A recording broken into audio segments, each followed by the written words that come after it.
Ini bab isteri yang dicerai putus. Babul mabtutati.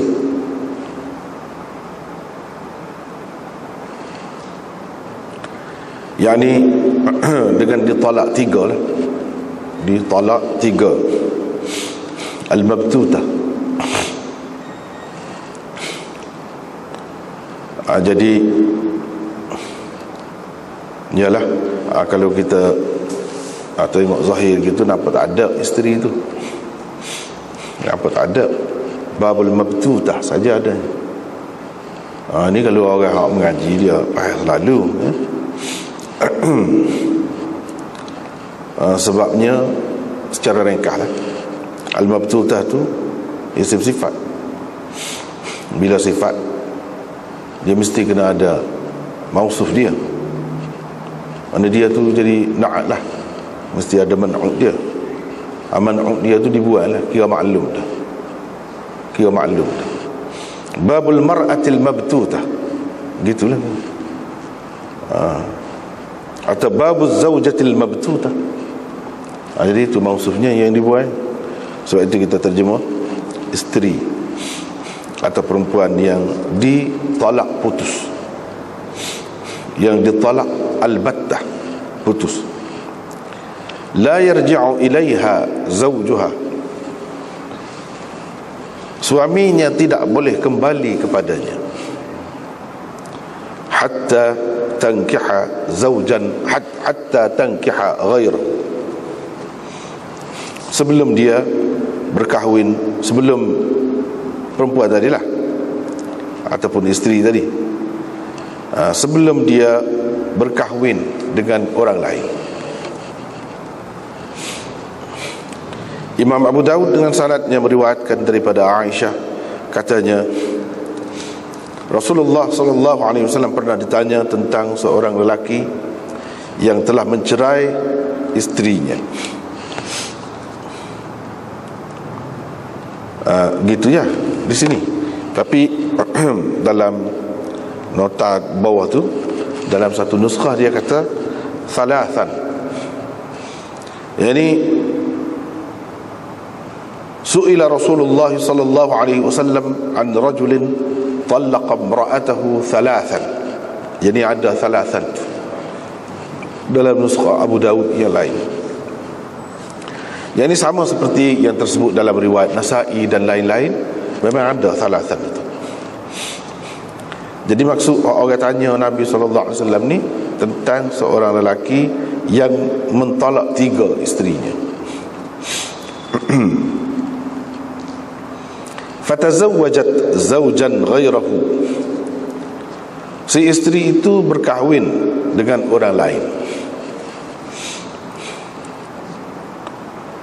berkahwin dengan suami yang lain, mana dengan orang lain lah. Fadakhala biha, suami yang lain itu pun dukhul lah dengannya, yakni duduk bersamanya, duduk bersamanya, bersekedudukan dengannya, ataupun maksud sebenarnya dakhala biha tu makna bersetubuh dengannya. Itu makna dakhala biha. Apa ni asal makna dia gitu, tapi sepakatan tak adilah. Kadang-kadang makna bersekedudukan, kadang-kadang dengan makna dakhala biha bersunyi-sunyian dengannya, boleh juga. Di sini maksudnya ni lah. Thumma talaqaha, kemudian suami yang kedua tu, yang kemudian tu menceraikannya, qabla an yuwaqi'aha, sebelum menyetubuhinya. Jadi dakhala biha tu tak boleh kita pakai dengan makna menyetubuhinya lah, bersetubuh dengannya, tak boleh. Sebab ada ni terang ni, lepas tu dia cerai sebelum menyetubuhinya.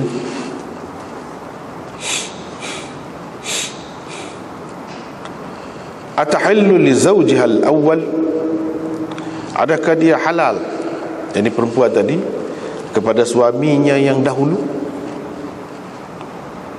Qalat, kata Aisyah, Nabi sallallahu alaihi wasallam bersabda, ia tidak halal kepada yang dahulu sebelum ia merasai madu suami yang kemudian, dan si suami itu pula merasai madunya.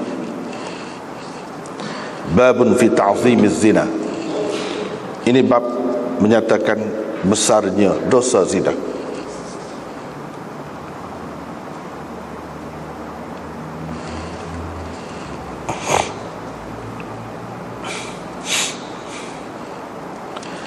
Imam Abu Daud dengan sanadnya meriwayatkan daripada Abdullah, katanya, saya bertanya, wahai Rasulullah, apakah dosa yang paling besar?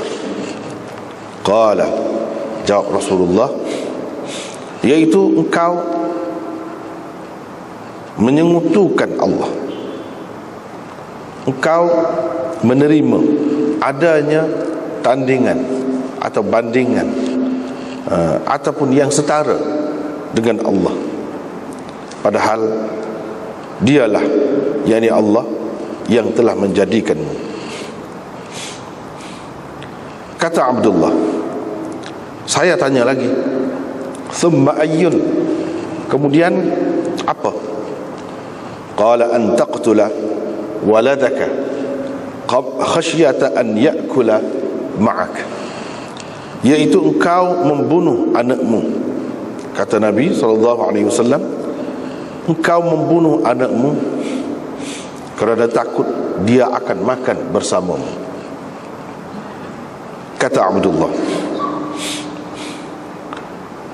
kemudian apa? Dalam nuskha yang lain dia kata Abdullah, saya tanya lagi, kemudian apa? Qala, jawab Nabi sallallahu alaihi wasallam, an tuzaniya halilata jarik, yaitu engkau berzina dengan isteri jiranmu. Qala, kata Abdullah, Allah menurunkan ayat sebagai membenarkan kata-kata Nabi sallallahu alaihi wasallam itu, walladzina, mana Allah menurunkan ayat ni sebagai membenarkan kata-kata Nabi sallallahu alaihi wasallam itu. Apa dia ayatnya? Walladzina la yad'una ma'allah. Jadi ada wa anzala, ada fa anzalallah. Itu dalam apa di bawah tu. Dalam nuskha yang lain itu lebih tegas kalau begitu. Ini Allah menurunkan sebagai membenarkan sabda atau kata-kata Nabi sallallahu alaihi wasallam itu.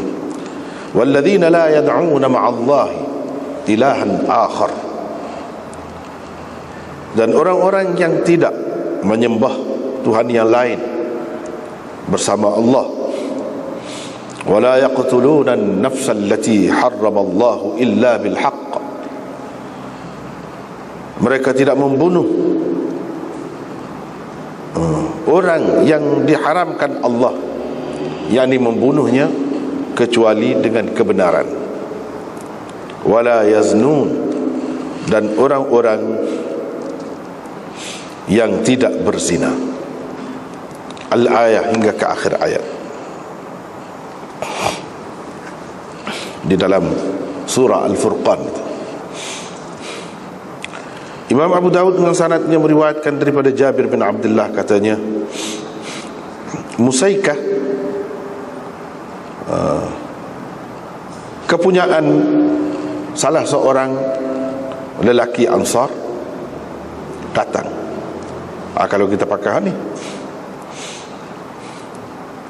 kalau kita pakai nuskha lagi, dia miskinah, tempat Musaikah, mana seorang perempuan yang miskin.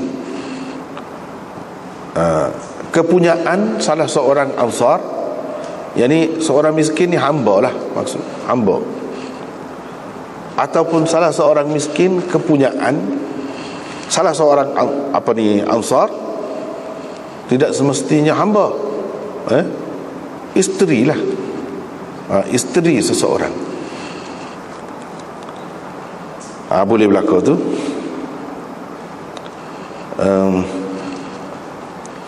Tetapi dalam banyak riwayat-riwayat dia sebut Musaikah, nama perempuan Musaikah. Dia tu hamba kepada salah seorang lelaki Ansar. Bila dia pergi, datang tu maksud datang berjumpa dengan Nabi lah. Dia pun kata, sesungguhnya tuan saya memaksa saya berzina. Maka turunlah ayat berhubung dengan peristiwa ini, wala tukrihu fatayatikum 'alal bigha. Jangan kamu paksa anak-anak gadis kamu berzina. Fatayatikum tu anak-anak gadis hamba lah, berupa hamba abdi. Dengan sanad satu lagi, Imam Abu Dawud meriwayatkan wa man yukrihunna, mana ada dengan tambahan ini riwayat tadi, wa man yukrihunna, sesiapa yang memaksa mereka, yakni fatayat tadi, anak-anak gadis itu, fa innallaha min ba'di ikrahihinna ghafurur rahim, maka sesungguhnya Allah selepas mereka dipaksa Maha Pengampun. Manakala dalam keadaan mereka itu dipaksa, Maha Pengampun lagi Maha Penyayang. Qala, kata perawi, qala Sa'id bin Abil Hasan, kata Sa'id bin Abil Hasan,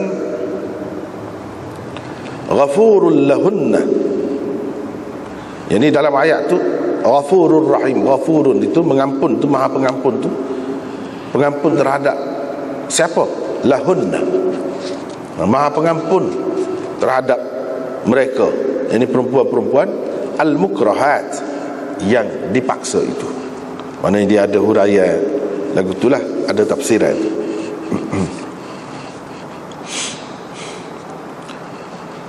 Bismillahirrahmanirrahim. Habis cerita tu, bab nikah kahwin, cerai apa habis. Ini bab puasa pula. Permulaan fardu puasa, atau permulaan puasa difardukan. Imam Abu Dawud dengan sanadnya meriwayatkan daripada Ikrimah, daripada Ibnu Abbas, beliau baca ayat ini, ya ayyuhalladzina amanu kutiba alaikumus shiyam kama kutiba alal ladzina min qablikum. Wahai orang-orang yang beriman, diwajibkan ke atas kamu berpuasa seperti mana diwajibkan ke atas orang-orang sebelum kamu. Fakanan nas, orang-orang semasa Nabi SAW, mana di peringkat awalnya, bila mereka selesai bersembahyang atamah, yakni sembahyang isyak, haramlah kepada mereka makan, minum dan perempuan, yakni bersetubuhlah dengan isteri-isteri, yakni isteri-isteri an-nisa itu. Dan mereka berpuasa hingga keesokan harinya, hingga ilal qabilah, hingga ke malam besoknya. Ilal qabilah sebab tadi juga, yani sifat mausufnya ma'zuf, ilal lailatil qabilah, hingga ke malam besok. Fakhtana rajulun nafsahu, maka adalah seorang lelaki yang melanggar dengan dia bersetubuh, dengan dia menyetubuhi isterinya. Dia telah bersembahyang isyak tapi belum berbuka lagi, maka Allah menghendaki kemudahan untuk orang-orang kemudian dan rukhsah serta munafaat. Maka Allah berfirman, alimallahu annakum kuntum takhtanuna anfusakum.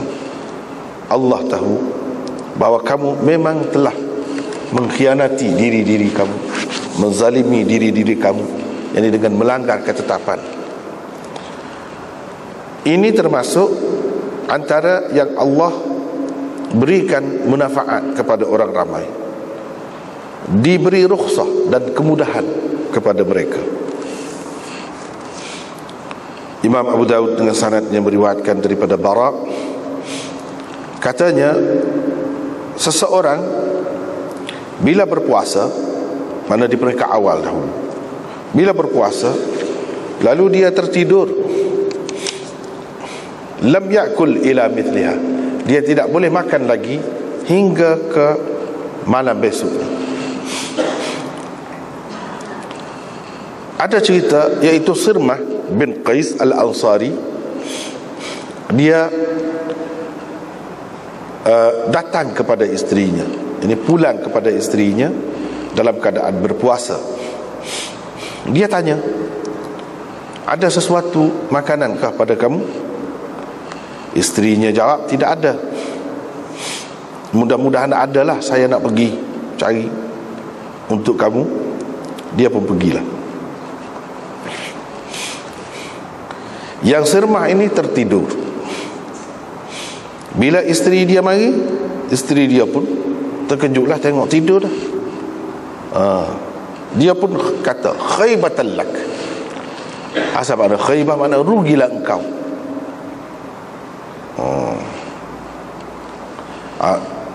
Tak apa jijak. Kalau terjemah bahasa Kelantan baru jijak. Khaybatan lak, sudah hijau dah lah. Itu mana khaybatan lak, sudah dah lah. Pada dah lah. Pada sudah hijau dah lah. Falam yantasifin nahar, belum lagi sampai tengah hari keesokannya, hatta ghushiya alaih, dia sudah pun jatuh pingsan. Sebabnya dia bekerja sepanjang hari di kebunnya. Maka cerita itu disebutkan, disampaikan kepada Nabi sallallahu alaihi wasallam.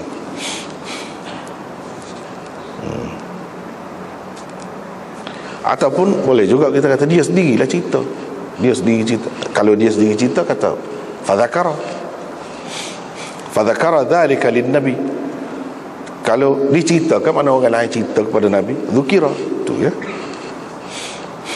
Bila cerita kepada Nabi sallallahu alaihi wasallam, turunlah ayat, uhilla lakum lailatas siyamir rafathu ila nisaikum, dihalalkan kepada kamu di bulan puasa ar-rafathu, bersetubuh dengan isteri-isteri kamu.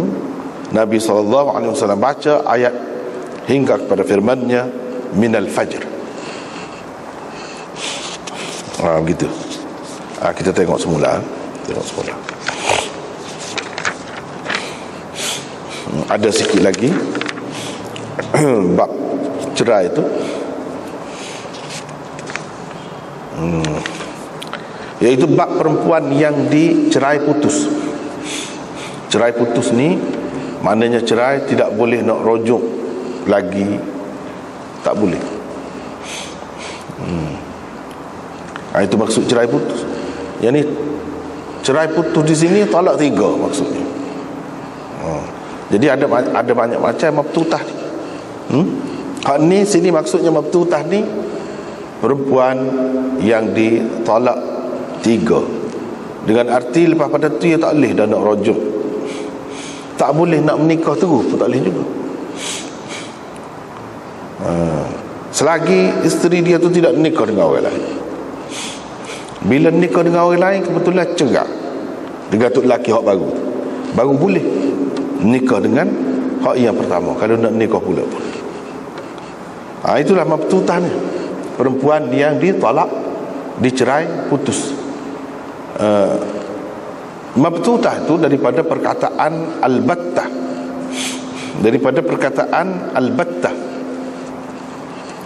mana zaman tu orang guna lagu ni, orang Arab, kita tak guna. Tapi maksud dianya mana tolak putus lah. Dia kata gini misalnya, dalam lafaz Arab dia, talaqtuki albattah. Dia kata gitu. Sama dengan dia kata talaqtuki thalathan. Sama. Aku cerai engkau albattah. Mana dengan cerai yang putus. Cerai yang putus maksudnya tak boleh rujuk lah. Cerai yang tak boleh rujuk. Cerai yang tak boleh rujuk iaitu bila talak 3. Sebab kalau 2 baru boleh lagi, berdasarkan ayat Quran, at-talaqu marratan. Talak itu 2 kali. Mana talak yang boleh dirujuk 2 kali. Kalau 3 tak boleh lah. Bila kata talak 3, talak putus, maknanya putus tak boleh rujuk. Ataupun talak 3, mana tak boleh, sebab dalam Quran sebut talak boleh rujuk 2. Mana lepas pada hak 2 tu amaran keras, fa imsakum bima'ruf au tasrihum bi ihsan. Itulah panduan daripada Al-Quran. Jaga molek lah. Sebab lepas pada tu tak boleh nak kelik baik dah. Tak boleh nak kelik baik dah, melainkan isteri tu kena nikah dengan orang lain dulu.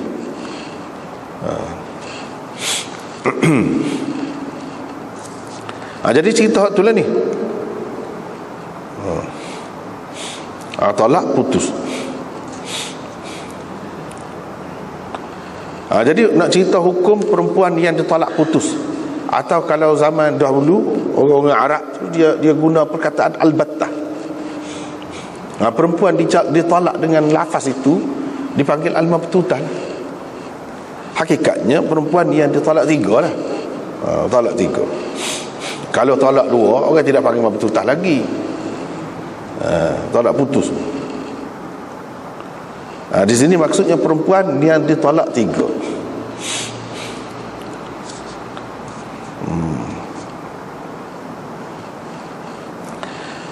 Suaminya tidak boleh kembali kepadanya. Yarji'u ilaiha, kembali kepadanya, tidak boleh rujuk. Kita panggil rujuk. Kalau ayat kembali tu tak apa-apa, sebab kita pengguna lagu tu dah. Suaminya tidak boleh rujuk kepadanya. Kita guna arah lah. Raja'a yarji'u tu rujuk masdar dia. Jadi guna tu. Suaminya tidak boleh rujuk kepadanya hatta, selagi dia tidak menikah. Mana isteri itu tidak menikah dengan orang lain. Selagi itu tak boleh. Tapi menikah tu menikah semata-mata gitu kah? Ada perincian lah pula. Lepas tu kalau dia menikah dengan orang lain, cerai lah, katakanlah cerai. Boleh. Lepas pada tu kalau nak nikah dengan mas kahwin yang baru, kena berkumpul semula lah, walinya, saksinya, gaponya semua gitu. Lepas tu ada kendurinya, gaponya, sebab menikah lain lah, sebab menikah lain. Itu maksud dia sini, hatta tankiha ghairahu, sehingga dia berkahwin dengan orang lain. Dan berkahwin tu dengan suka hati dia. Berkahwin dengan orang lain, bukan dengan disuruh oleh suami yang pertama. Orang panggil jadi buat Cina buta, orang panggil. Ataupun tahlil. Jadi usaha nak menghalalkan isteri itu kepada suami yang pertama. Dia panggillah seseorang supaya nikah dengan isteri dia. Banyaklah berlaku penyelewengannya. Jadi sebab orang panggil Cina buta tu zaman dulu, iyalah zaman lah ni begitu juga kan. Sebab kebanyakan orang Cina dia tidak Islam. Bila dia masuk Islam, mula-mula masuk tu kan orang panggil mu'allah. Mana banyak perkara dia tak tahu gapo tentang agama. Dia tak tahu gapo pun tentang agama, ikut orang suruh. Itu ceritanya. Jadi kebetulan pula hak masuk Islam tu Cina tu bukan setakat mualaf baru masuk saja.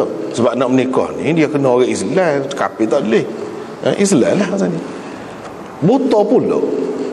Gitu. Jadi tak nampak kau satu, tak tahulah hak perempuan ni comel, kau huduh, kau setara mana tak nampak. Tak nampak.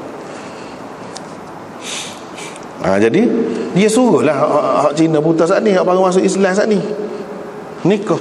Nak kira orang menikah. Tapi royak lah. Lepas pada tu menikah semalam sudahlah. Ataupun sekali duduk ke lagu mana. Lepas tu dia royak lah, jangan bersetubuh dengan dia gini-gini. Lepas tu mu cerah lah. Kadang-kadang tu berlaku dia ugut kalau tak cerah. Gitu. Dia ugut lah.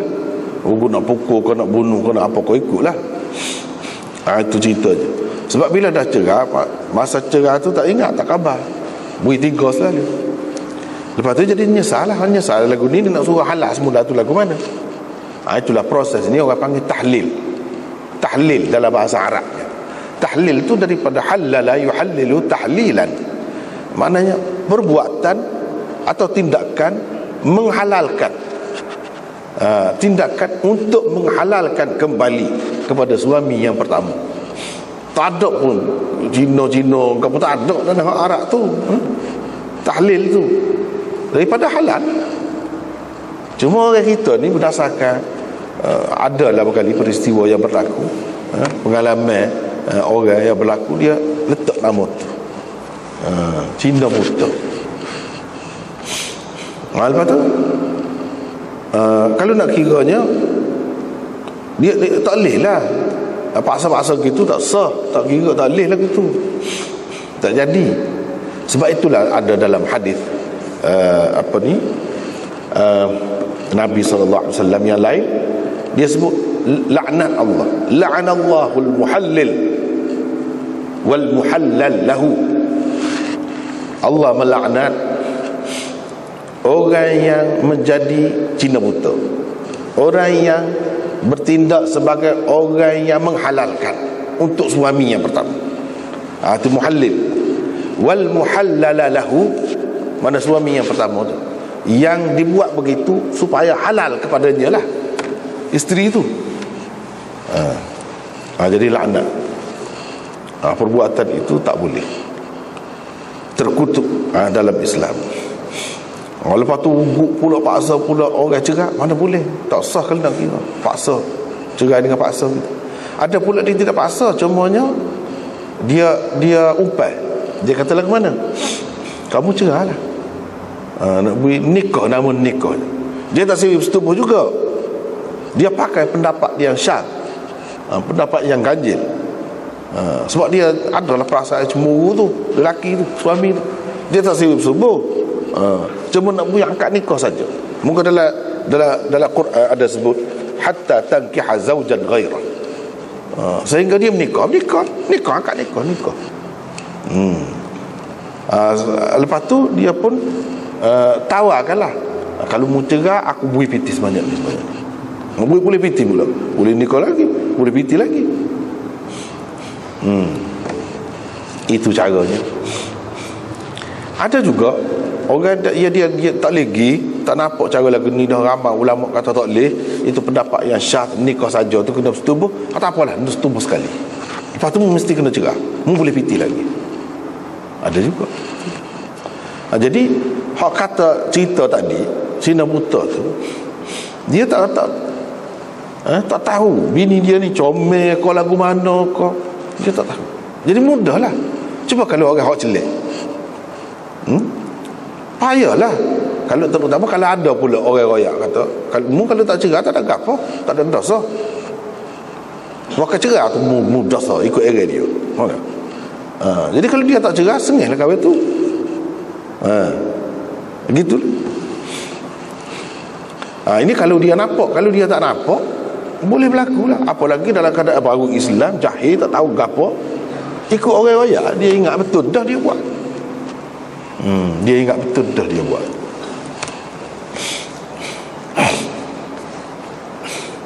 Jadi ceritanya hadis ni menjelaskan perkara itulah. Aisyah kata,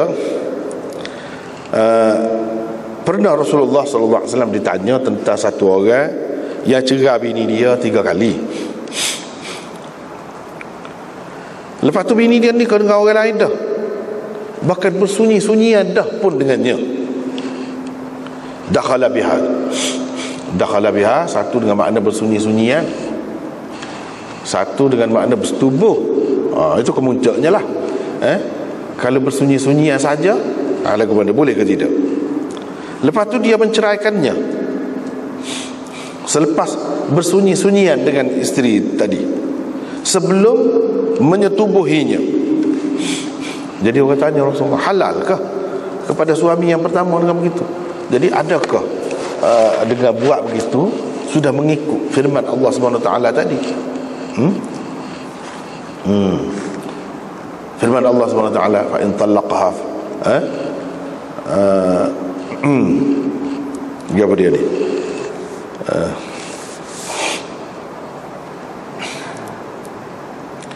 Apa ni firman Allah SWT nya, kalau dia cerai selepas pada tu tak boleh kelik baik.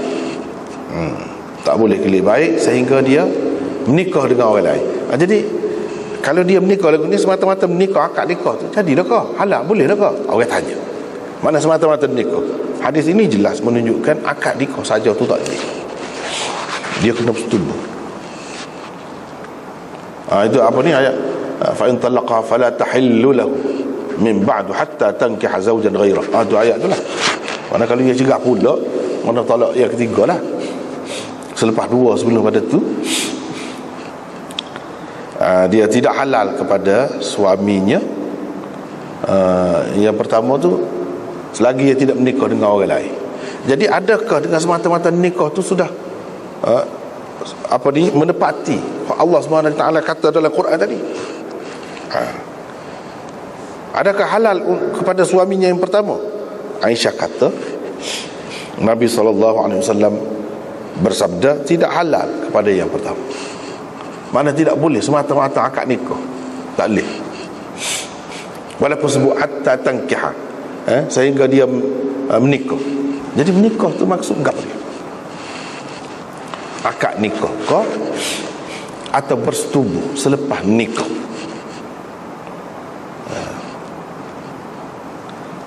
Itu dia. Jadi berdasarkan hadis ini, maksud nikah dalam Quran itu ialah bukan semata-mata akad nikah, tapi selepas nikah tu bersetubuh juga. Itu maksud. Sebab itu Nabi kata tidak halal kepada suaminya yang dahulu selagi dia, yakni isteri itu, isteri yang diceraikan atau ditolak 3 tadi, selagi dia tidak merasai madu, yakni kelazatan persetubuhan dengan suami yang kedua, yang kemudian itu. Dan suami dia yang kedua itu pula merasai madunya, yakni merasai kelazatan bersetubuh dengannya, selagi tidak begitu.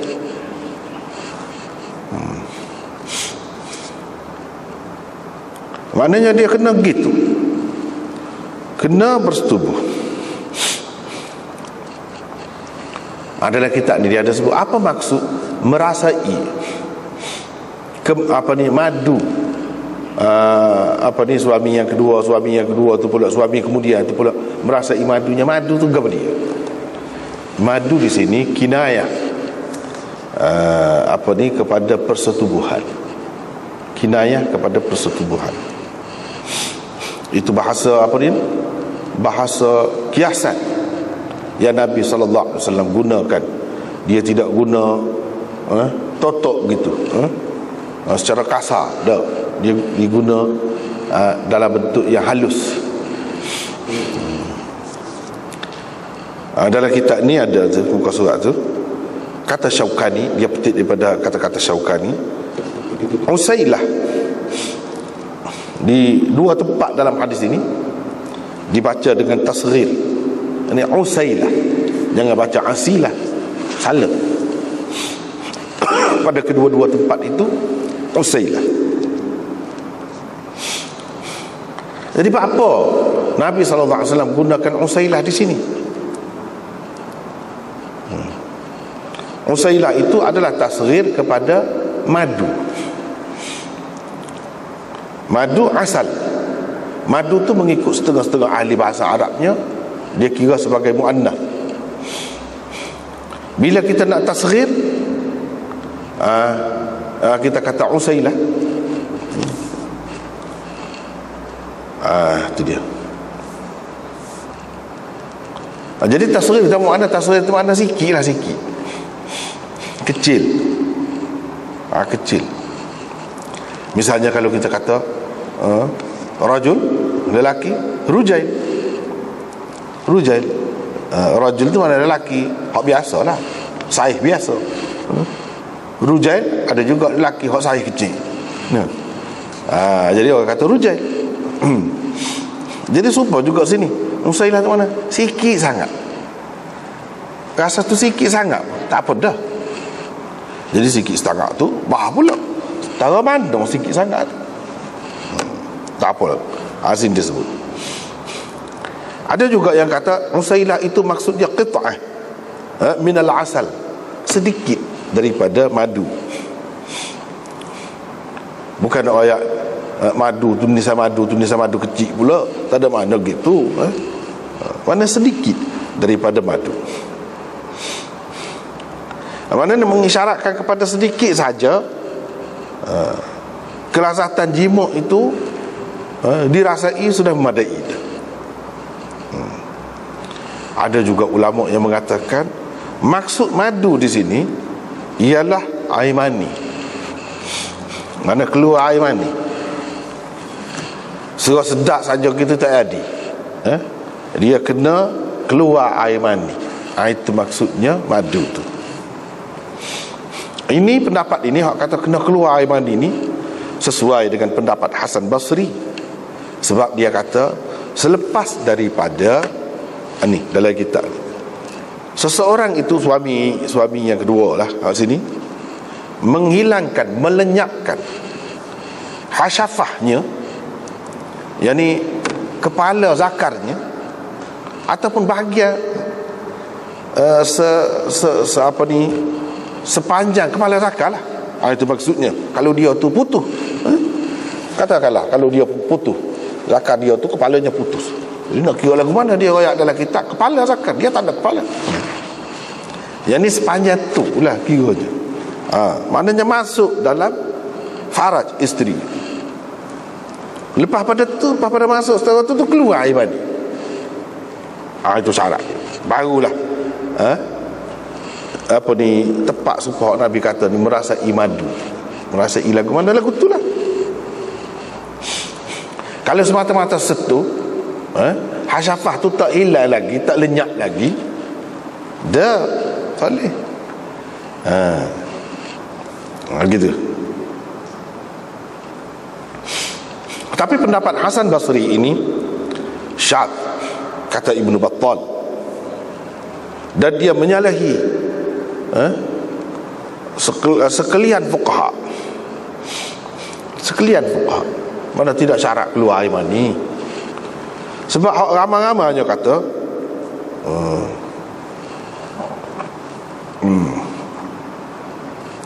memadai dah,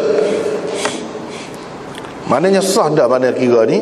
Pada tu kalau cerai boleh nikah dengan suami yang pertama, sekiranya persetubuhan itu sudah mewajibkan dia dikenakan had. Kalau dia berzina, orang berzina nak panggil berzina ni, hak kena had ni setara mana dia bersetubuhnya. Setara tu tidak syarat keluar air mani. Nak kena had ni, kena air mani tak. Wa yuhsin asy-syakhs, dan seseorang itu kalau dia menikah menjadikannya muhsan, dengan dia bersetubuh setara tu, cukup dah. Dan mewajibkan mas kahwin penuh. Kalau nikah tak ada sebut mas kahwin dalam akad itu, kalau setara tu bersetubuh, mana kena bayar penuh mas kahwin. Tidak kata separuh bila cerai. Sebabnya kalau cerai sebelum bersetubuh lagu lain hukumnya, separuh saja. Dan kalau buat kerja haji atau puasa setara tu bersetubuh tu batal dah. haji ataupun puasa. Setara mana?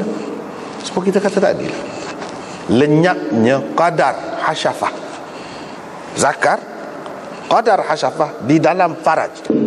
Mana kalau tengok kat luar tak nampak tu. Setara tu je, padan. Mengikut jumhur ulama, dia kata gitulah, tidak syarat keluar air mani, tidak syarat keluar air mani. Tapi Hasan Basri kata syarat keluar air mani. Syarat keluar air mani.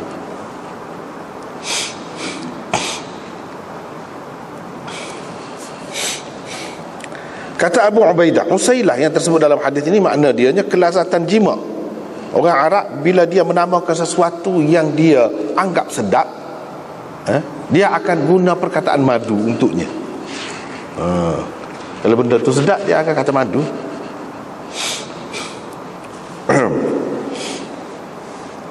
Ini hadis ini masyhur, telah berlaku ijma' ulama. Tidak ada khilaf dalam perkara ini, kecuali apa yang dinukilkan daripada Sa'id bin Musayyab, bahawa memadai dengan akad nikah sahaja. Dia kata akad nikah sahaja, tak perlu bersetubuh siapa setara tadi, tak perlu. Sebab dia pegang dengan zahir ayat Quran, fala tahillu lahu min ba'du hatta tankiha zawjan ghairah. Tankiha zawjan ghairah tu dia sebut nikah, dia tidak sebut hatta tuwati'a, hatta yujami'aha. Tak ada sebut. Tak ada sebut, dia sebut nikah saja. Jadi Sa'id bin Musayyab berpegang begitulah, dia kata akad nikah pun memadai iddah. Ini juga pendapat Syiah, Khawarij, dan Daud Zahiri pun berpendapat begitu juga, akad nikah saja.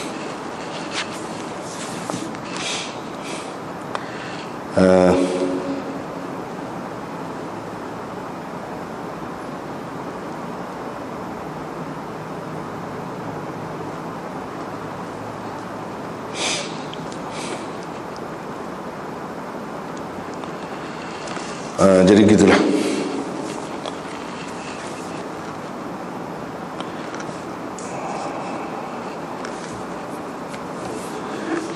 Lepas tu dalam nota Syekh Zakaria buat nombor 3 tu, dia kata memadai itu memadai setara mana? Kalau budak baru balik, kata dia, kemaluan dia tu kecil lagi, tidak besar lagi kemaluan dia tu, bila lepas tu dia gerak-gerak gitu ya, sikit ya, memadai iddah, kata dia. Memadai iddah. Kalau suami dia tu budak baru balik, suami yang kedua, lepas tu persetubuhan tadi tersentuh gitu ya, gerak-gerak sikit, memadai iddah, kata dia. Inilah khilaf berhubung dengan perkara ni. Tapi hadis ni menunjukkan kena setubuh dahulu. Tidak makna ayat Quran hatta tankih zawjan ghairah tu tak boleh pakai dengan makna zahir dia, dengan makna akad nikah sahaja. Sebab makna nikah tu pun sendiri dari segi bahasa Arab, makna dia setubuh dah.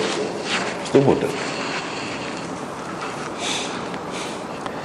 Jadi moleknya kita pakai inilah mengikut jumhur ulama, sebagai mentafsirkan ayat Quran tu. Tankihah tu apa makna? Tankihah tu apa makna? Sebab seperti mana kita tahu dah, biasa dalam Quran dia tak guna perkataan-perkataan yang tegas sangat dalam perkara-perkara macam tu. Dia guna bahasa kiasan macam, bahasa kiasan. Min qabli an tamassuhunna, sebelum kamu sentuh. Sentuh dia guna. Apa ni, aula mastumun nisa, kamu sentuh. Sentuh tu maksudnya bersetubuh dah tu. Sebelum kamu menyentuh, sebelum kamu bersetubuh. Jadi sama juga di sini tankiha, dia guna perkataan tu. Yang mana sekali kita tengok, mana akad nikah saja mungkin kiranya boleh dah, tapi kita tengok hadis, kena tengok hadis. Dalam hadis ni kata tak boleh. Jadi kita dapat fahamlah bahawa tankihah dalam ayat itu maknanya ni merasai madu, merasai madu ataupun kiasan kepada menikmati, menikmati satu sama lain dengan persetubuhan. Cuma beza pula setara mana tadi adalah Bezanya. Hak Hasan Basri ada juga ganjil. Hak Sa'id bin Musayyab kira akad nikah saja. Itu pun tidak popular. Hak popularnya, hak masyhurnya, hak disepakati ulamanya bersetubuh. Dan bersetubuh itu pula tidak syarat keluar air mani. Tidak syarat keluar air mani. Sebab kata tadilah yang mewajibkan had. Setara mana orang itu kena had? Kena sebab 100 sebab tak. Az-zaniyatu waz-zani fajlidu kulla wahidin minhuma mi'ata jaldah. Itu setara mana? Dia kena masuk habis ke setara mana? Kena keluar air mani ke? Tak. Mengikut jumhur ulamanya masuk sikit. Sebab kata tadi lah qadar hasyafah tu kepala zakar maksudnya.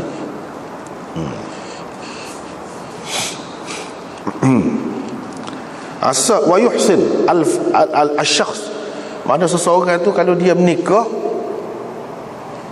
dia bersetubuh setelah tu jadi muhsan lah dia. Muhsan. Kalau muhsan, kalau berzina dia rejam. Bukan sebab 100 sebab teh, rejam. Muhsan. Jadi muhsan ni maknanya orang yang menikah secara sah dengan orang merdeka. Lepas tu dia bersetubuh. Setubuh setara mana? Setara tadi. Qadar hasyafah masuk. Sudah jadi muhsan dah dia.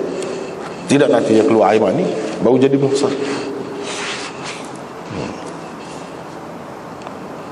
Wajib begitulah seterusnya. Dia setara tu.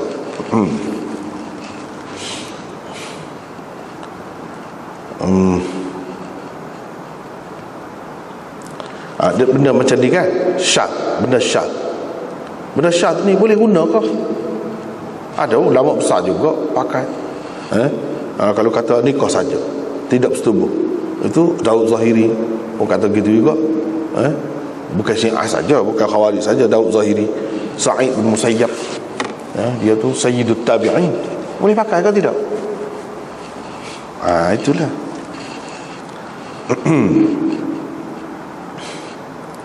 Jadi boleh pakai ke tidak benda ni? Kalau benda-benda syadz, benda ganjil lagu ni, untuk dibuat fatwa tak boleh.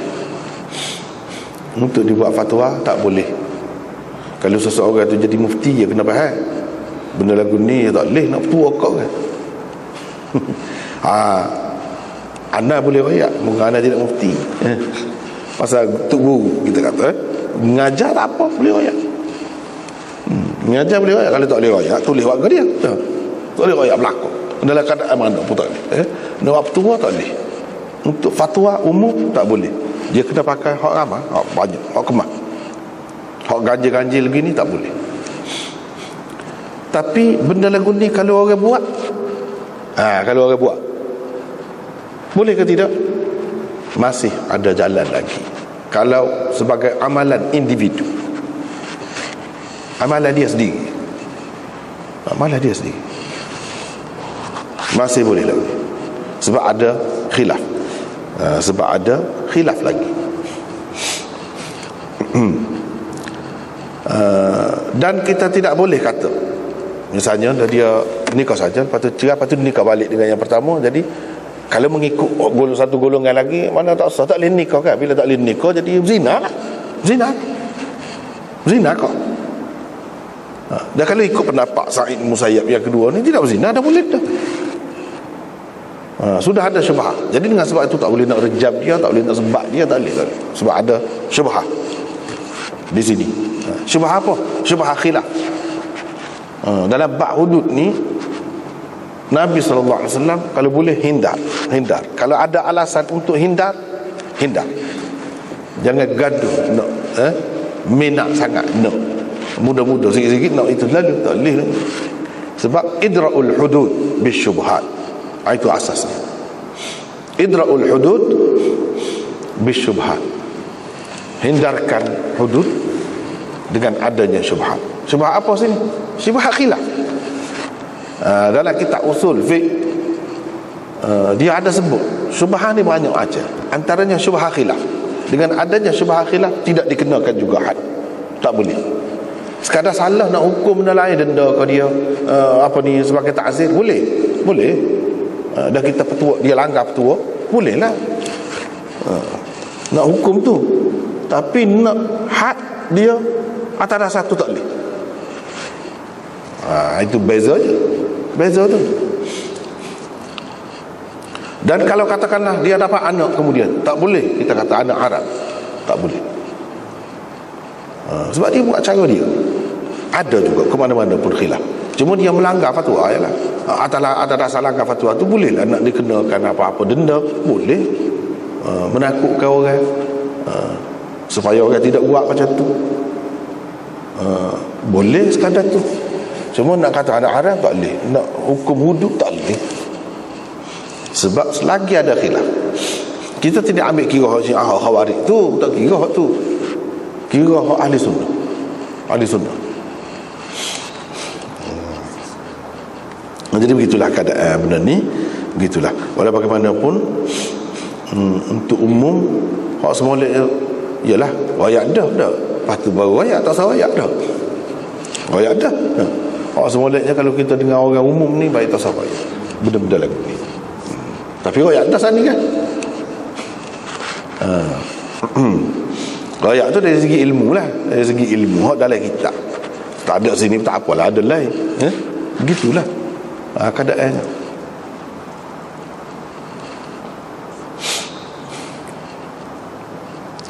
Babun fi ta'zimiz zina. Ini bab besarnya dosa zina. Jadi besarnya dosa zina.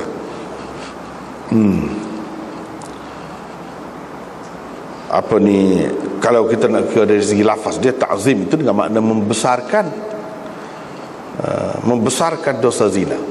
Apa makna membesarkan?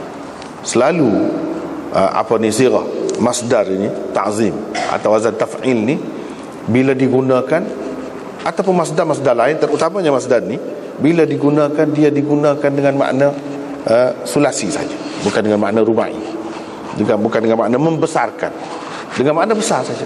Besarnya, besar kepada dia dosa lah, ada buat situ ta'zimi dhanbi zina,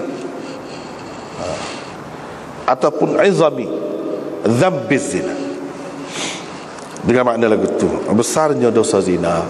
Ni terakhir.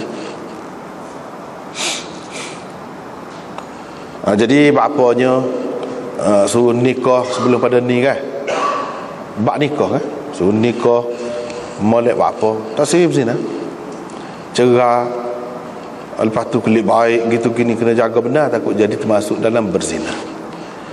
Jadi hak tadi pun hak kata boleh tadi nikah saja lepas tu kelip baik, takut termasuk dalam hak tu berat juga. Jadi kena ambil berat lah, tak boleh buat mudah-mudah. Sebab perzinaan itu besar dosanya. Jangan mudah-mudah. Misalnya sudah cerah, boleh rojok, tetapi sudah habis dah tempoh masa nak rojok, dia bersetubuh juga, berzina. Jadi berzina, rojok dalam masa dia, dalam tempoh dia. Bila keluar daripada tu, putus, orang lain dah tak boleh nak bersetubuh dengan dia. Kena nikah, akad nikah lain, mas kahwin lain, saksi mari semula, tu wali mari semula. Jangan anggap mudah. Jangan kita ingat berzina ni pergi rumah pelacuran saja. Dah. Sebab tu letak ni hujung sekali. Dia pengikat tu. Pengikat. Jangan buat mudah. Banyak juga berlaku perzinaan tu selepas perceraian, di mana dia tidak faham hukum, tak faham hukum. Mana dalam kes-kes lagu ni kalau berlaku, bawa ke mahkamah, hakim kena pisahkan, tak boleh. Kalau lagu tadi lah. Kalau dalam masa edah tu boleh lah. Tapi kalau sudah habis edah tak boleh, sudah jadi orang lain. Supaya juga cerita apa ni, tolak 3 ke apa, tak boleh, dia jadi orang lain. Dia sudah jadi orang lain dah. Tidak nanti habis edah, hak tu muka tak boleh rojok dah, tak ada mana nak rojok. Sama ada dalam iddah ke atau di luar iddah, dia orang lain dah, tak boleh. Kalau buat juga jadi berzina. Jadi hukum zina dosa besar ni bukan nanti berzina dengan pelacur tu. Kesilapan lagu tadi tak kira dah kita silap. Apa tak belajar. Serupa ya dari segi dosa dia besar. Besar dosa berzina. Imam Abu Dawud dengan sanadnya meriwayatkan daripada Abdullah. Seperti sebelum ni kita sudah sebut dah banyak kali. Kalau dalam hadis disebut Abdullah saja, maksudnya Abdullah bin Mas'ud. Itu maksudnya. Ramai lagi muka Abdullah ke Abdullah Ibnu Abbas, Ibnu Umar dan lain-lain lagi, ramai lagi. Tapi bila kata Abdullah saja macam ni, Abdullah bin Mas'ud, dia tanya Rasulullah, dosa apa dia paling besar? Rasulullah sallallahu alaihi wasallam jawab, syirik lah, dosa syirik. Itu hak paling besar. Syirik ni macam-macam lah, luah lah pula perbincangannya. Lepas tu dia kata, lepas tu apa dia pula dosa besar? Bunuh anak. Bunuh anak kerana takut dia makan bersama. Jadi takut tak cukup lah, takut tak puas hati lah makan. Kita sesak muka, kita tak ada pitih mana, takut. Ini pun satu macam syirik juga. Dan ada melakukan pembunuhan. Hak ni besar. Bunuh orang lain suka sakak, tak ada kena-mengena dengan kita. Bangsa lain, orang lain, hak tu pun dosa besar dah. Bunuh anak sendiri, yang mana biasanya orang sayang lah pada anak dia. Tu disebut besar. Dia tidak sebut orang lain, sebab orang lain tu mungkin mudah sikit, tidak segera tu. Hak sifat semula jadi tu berasa sayang. Ni kalau anak ni kira-kiranya ada dalam keadaan tu pun dia langgar juga. Sebab tu besar dosa. Lepas tu dia tidak percaya rezeki ni Allah SWT beri. Wa ma min dabbatin fil ard illa 'ala Allahi rizquha. Tak ada sesuatu pun yang melata di muka bumi ni melainkan Allah telah jamin rezekinya. Macam syirik ada situ. Dia tidak percaya yang Allah ni memberi rezeki. Mana kalau hak tu dia tak bunuh, Tuhan tak boleh beri rezeki ke dia. Sebab tu dalam ayat yang lain dia sebut nahnu narzuquhum wa iyyakum. Kamilah yang memberi rezeki kepada mereka, jangan ingatmu, dan kepada kamu juga, kami. Jadi macam di sini membunuh anak ni macam ada unsur syirik juga. Tak percaya Tuhan. Jadi bunuh lagu mana? Sama ada bunuh hak hidup dah. Bunuh hak hidup dah kecil. Biasanya gitulah. Sampai dulunya. Ataupun bunuh hak dalam perut. Hak dalam perut tu hak hidup dalam nyawa dah. Tu sepakat ulama. Sepakat ulama. Kalau dalam perut pun hukumnya qisas juga. Hak hidup dah. Hak hidup dah. Hak nyawa dah. Kalau dia bunuh hak tu, supaya bunuh orang tua, supaya tu lah. Membunuh. Mana ayah bunuh anak, teruk benda. Jadi bunuh hak dalam perut kalau sudah jadi orang dah, ada nyawa dah, serupa dengan orang hak dalam hidup dalam dunia ni. Itu dia.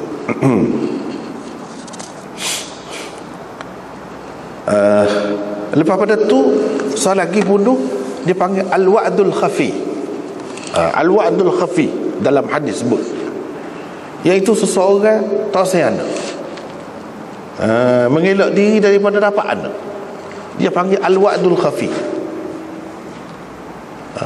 Yang ni dengan melakukan azal dan sebagainya, pakai ubat ke gapo ke, terutamanya tak ada sebab yang munasabah. Alasan yang munasabah kalau ada tu lainlah juga. Lainlah juga. Ni alasannya dia sebut ni sebab takut tak cukup makan, takut tak boleh ngaji sampai universiti misalnya. Lebih kurang bergomong sangat nak ngaji U. Penting sangat. Benda-benda lagu tu, setara tu.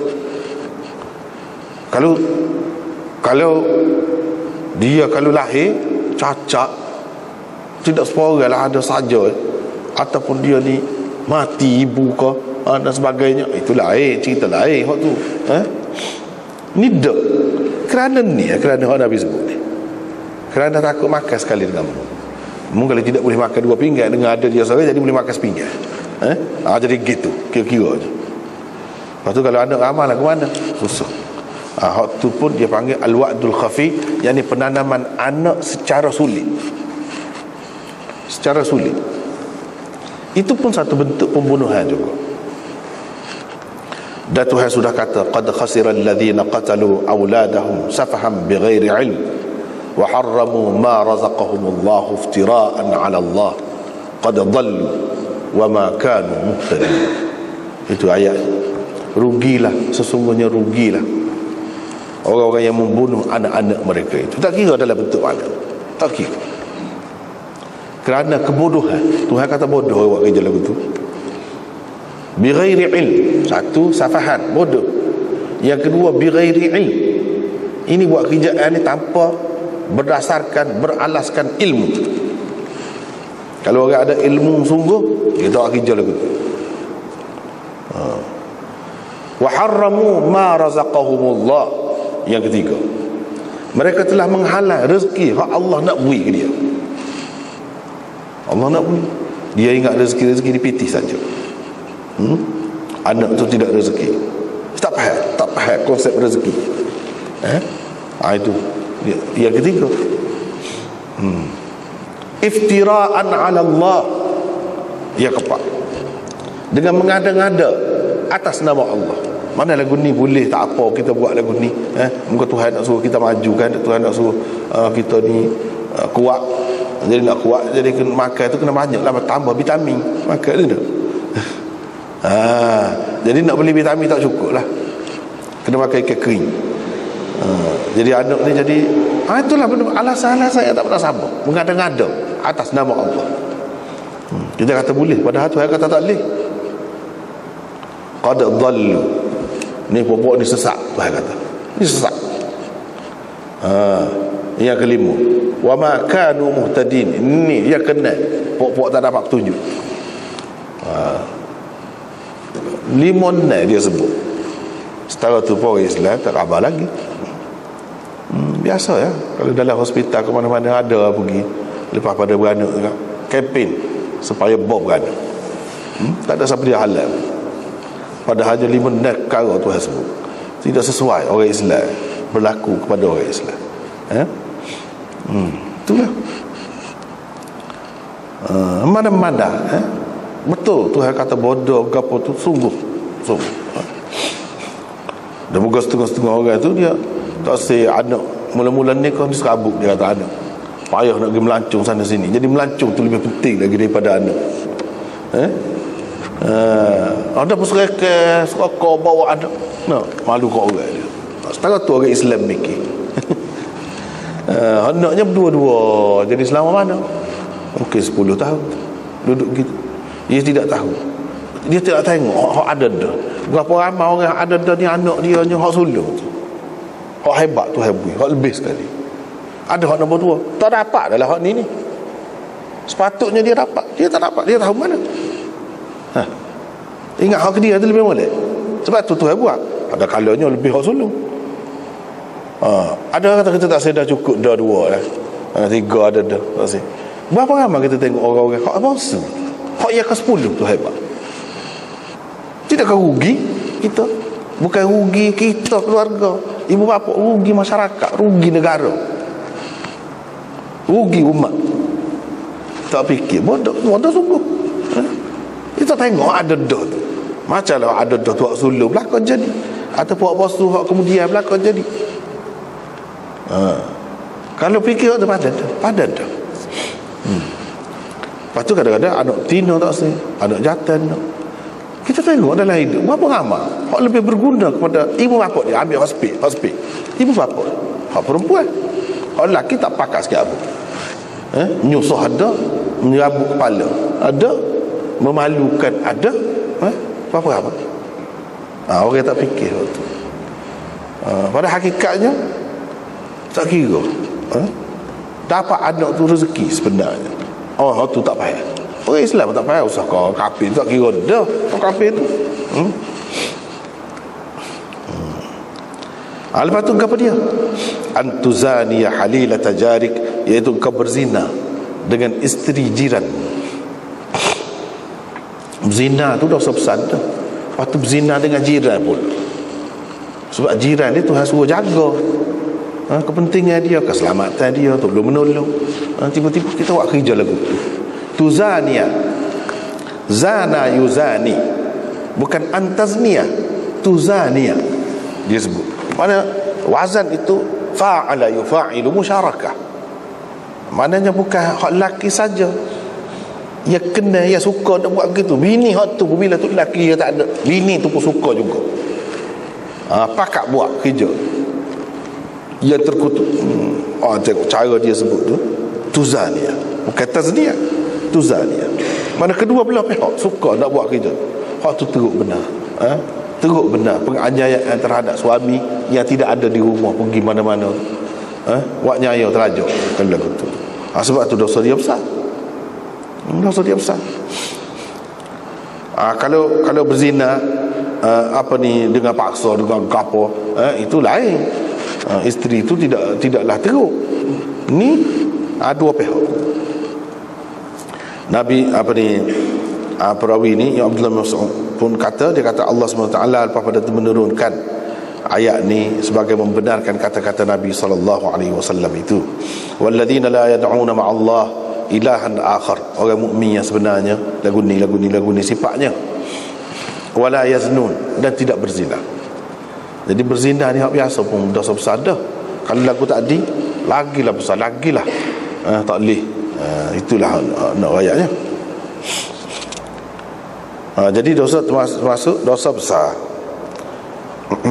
Wa man yaf'al dhalika yalqa athama yudha'af lahu al'adhab yawm al-qiyamah wa yakhlud fihi muhana. Itulah ayatnya. Seterusnya di sini disebut yudha'af lahu al'adhab yawm al-qiyamah wa yakhlud fihi muhana.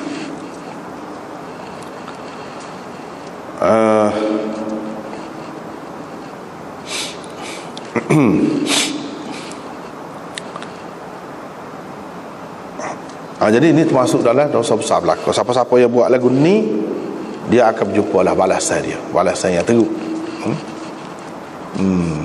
Dan akan kekal dalam neraka dalam keadaan terhina. Dalam keadaan terhina, akan diganda-gandakan azab kepadanya pada hari kiamat nanti. Itulah dalam ayatnya, ayat seterusnya. Tapi ke mana-mana pun tahu tu dosa besar pun ada sama, dia beri harapan sama. Ada kan sambung ayat illa ma taba wa amana wa amila amalan salihan fa ulaika yubaddilullahu sayyiatihim hasanat. Misalnya, kecuali hak bertaubat, beriman dan beramal soleh. Hak lagu ni kalau dia bertaubat sungguh, Tuhan boleh tukar hak jahat tu jadi baik. Tuhan boleh tukar. Hikmat Tuhan boleh setara tu. Boleh. Hak tak baik kita buat, dia boleh tukar jadi baik. Kita nak ambil lagu mana hak tak baik tu dulu, hak dulu. Nak lagu mana dah, masa telah berlalu dah, nak isi masa tu tak boleh dah. Moga telah berlalu dah. Tapi Tuhan boleh tukar. Itu rahmat Allah SWT. Syaratnya kena sungguh-sungguh lah taubat. Lepas tu riwayat daripada Jabir bin Abdullah, datang Musaikah yang dia pergi jumpa dengan Nabi SAW. Li ba'dil ansar, salah seorang ansar ni sebenarnya Abdullah bin Ubay bin Salul, bapa munafikin itu. Tapi dikatakan salah seorang ansar, pasal dia ni orang besar juga di kalangan ansar, sekutu ansar juga. Disebut begitu. Tapi tidak ada jaminan lagi dia tu Islam. Zahirnya orang sebut gitu, sebab dia tu menyamar sebagai Islam. Jadi dia ada hamba dia tu nama Musaikah, hamba perempuan. Hamba tu pergi mengadulah kepada Nabi SAW. Kata dia tuan dia paksa dia supaya berzina. Bila berzina dia melacur lah, sini maksudnya melacurkan diri. Bila melacur tu ada bayaran lah. Bayaran tu boleh kepada dia, boleh kepada tuan dia tu. Gitu. Maka turun ayat, jangan kamu paksa anak-anak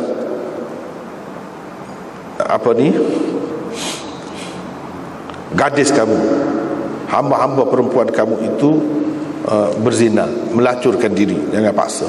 Jadi seseorangnya nampak kalau tak paksa tak apa, kalau dia suka tak boleh juga. Ni mengikut peristiwa tu, dalam keadaan tu. Kalau suka pun tak boleh juga jadi pelacur ni. Lepas tu lagu mana hak lepas-lepas dah, kalau berlaku hak lepas-lepas dah, dia suruh tu era dia. Sebab itulah di Imam Abu Daud bagi satu lagi riwayat hak sambung kepada ayat tadi. Adapun riwayat tadi dia kata wa man yukrihunna fa innallaha min ba'di ikrahihinna ghafurur rahim. Ba'di ikrahihinna ghafurur rahim. Jadi Allah Maha Pengampun tu pengampun kepada siapa? Kepada perempuan yang dipaksa. Itulah hunna al-mukrahat. Jadi al-mukrahat itu jadi badal kepada hunna. Gitu. Jadi badal kepada hunna itu. Jadi perempuan-perempuan yang dipaksa tu Tuhan ampunkanlah. Tidak kata Tuhan kira dosa, moga dia hamba kan. Jadi hak lepas dah. Tapi hak akan datang tak boleh lah. Bila dia bagi tahu kepada Nabi SAW tu, Nabi kawal lah, jagalah. Jadi katanya mengikut ulama-ulamanya, Abdullah bin Ubay bin Salul ni dia bapa munafik kan. Bila-bila dia tu menzahirkan Islam, dia buat kerja benda-benda lagu ni lah. Ada kesempatan sikit, ambil lah. Jadi bila turun ayat tu, orang perhati belakang lah. Orang perhati. Jadi dia kau susah, kau speak hidup dia. Jadi katanya ulama, jadi dia ada 9 orang hamba saya, perempuannya dia jadikan pelacur. Lepas tu dia dapat hasil, duk makan hasil. Hak tu lah. Bayaran pelacuran tu boleh ke dia? Moga tuai kan, dalam sistem perhambaan dia tak boleh milik harta hamba tu. Boleh kan beri ketua dia. Jadi gitu. Jadi hamba 9 orang tu disebutkan oleh ulama, ada dalam kitab lain, dalam kitab Badrul Majhud ni tak ada. Tapi dalam kitab Aunul Ma'bud ada, Syarah Abu Daud juga. Namanya yang pertama Mu'adzah, yang kedua Musaikah ni ada dalam hadis ni. Yang ketiga Arwah. Itu anak-anak gadis dia tu, hamba sahaya dia. Yang keempatnya Qatilah. Yang kelimanya Amrah. Dan yang keenamnya Umaymah. Ini 6 orang hamba sahaya perempuan dia yang dia jadikan sebagai pelacur untuk mendapatkan hasil. Jadi sumber pendapatan dia. Salah satu sumber pendapatan dia ni. Jadi pokok ni pergi mengadu hak kepada Nabi SAW. Kira-kiranya senyap-senyap lah buat tu. Nabi SAW tak tahu. Waktu bila tahu tu, dikawal lah keadaannya. Begitu. Jadi kok mana-mana pun tak boleh berzina ni. Jadi hasil tu, perzinaan tu hasil yang haram.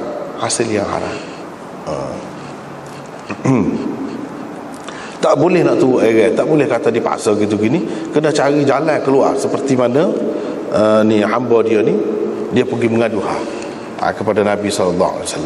Kalau sekarang ni mengadu kepada pemerintah ni, biar dia boleh ambil tindakan. Begitu. Jangan duduk di situ semacam ikut airan. Tak boleh. Kalau ikut airan juga, tak lari, tak cari jalan keluar, dosa besar sepotolong. Tak boleh atas nama paksa gitu saja mudah-mudah gitu. Dia kena lari, mengelak diri daripada perzinaan ni dalam apa bentuk sekalipun. Habis kat tu. Jadi hak puasa tu kita tanggung dulu lah. Baca semula. Wallahu a'lam.